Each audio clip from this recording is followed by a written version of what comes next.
നിലവിളക്ക് കൊളുത്തിയതിനും കേക്ക് മുറിക്കുന്നതിനും മുമ്പ് കൈ കഴുകിയെന്ന വിവാദത്തിൽ മറുപടി പറഞ്ഞ സുരേഷ് ഗോപി, താൻ കൈകൾ കഴുകിയത് ആരുടെയും കൈയിലേക്ക് ഒഴിച്ചില്ലല്ലോ എന്ന് അദ്ദേഹം ദുബായിൽ വാർത്താസമ്മേളനത്തിൽ പറഞ്ഞു.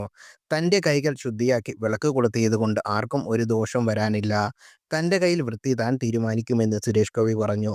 പല അമ്പലങ്ങളിൽ ഞാൻ ചുറ്റമ്പലത്തിൽ കയറാറില്ലെന്നും അമ്പലങ്ങൾ എങ്ങനെയാണ് വൃത്തിയായി വെച്ചിരിക്കുന്നത് എന്ന് മുതിർന്നവർ പഠിപ്പിച്ചിട്ടുണ്ട് എന്നതാണ് അതിന് കാരണമെന്നും സുരേഷ് ഗോപി ചോദ്യത്തിന് ഉത്തരമായി പറഞ്ഞു. അതുകൊണ്ട് ചില ക്ഷേത്രങ്ങളിൽ പോകുമ്പോൾ ചുറ്റമ്പലത്തിൽ കയറാറില്ല.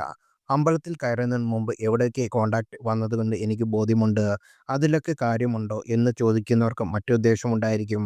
അതിൽ കൂടെയൊന്നും നമുക്ക് ജീവിക്കാൻ പറ്റില്ല. അച്ഛനമ്മമാർ വളർത്തിയ വഴിയിൽ നമ്മൾ ജീവിക്കുന്നതെന്നും അദ്ദേഹം പറഞ്ഞു. വിളക്ക് കത്തിക്കുന്നതിന് മുമ്പ് കൈകൾ ശുദ്ധമാക്കിയത് ഞാൻ അങ്ങനെ ആയതുകൊണ്ടാണ്. എന്നെ ഒന്ന് ജീവിക്കാൻ വിടൂ.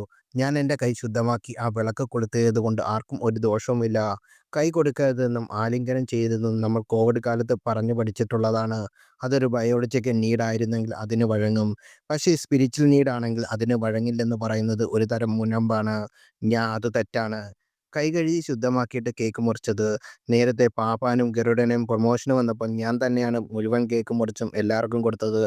എൻ്റെ കൈയുടെ വൃത്തി ഞാൻ തീരുമാനിക്കും. അല്ലെങ്കിൽ മറ്റൊരാളുടെ ആരോഗ്യത്തിന് ഞാൻ മാനിക്കുന്നുണ്ടെന്ന് പറയില്ലേ. ആരുടെയും കയ്യിൽ നിന്ന് കൈ കഴുകി ഒഴിച്ചിട്ടില്ല.